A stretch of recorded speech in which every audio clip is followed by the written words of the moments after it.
Sea ice has trapped several killer whales at the top of Hudson Bay.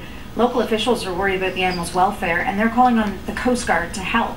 Jennifer Hall's following the developments, so what's going on right now? Pretty dramatic story, and one that sounds as though it needs a rescue soon for more than a dozen killer whales that are trapped, Reshmi. Before I show you the whales themselves, here's a look at the map in Hudson Bay. We're talking about a patch of ice that's about 30 kilometers off the coast of a small village in Quebec called Inukjuak.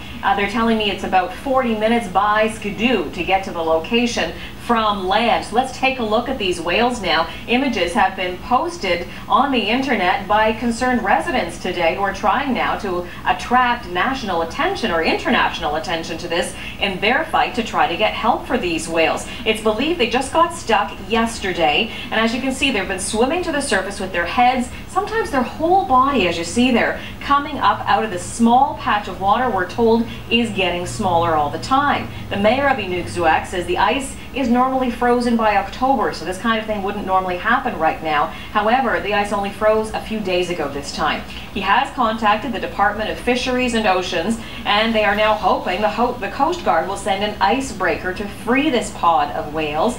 Some people are heading out, as you can see, some people there standing very close to it near the whales.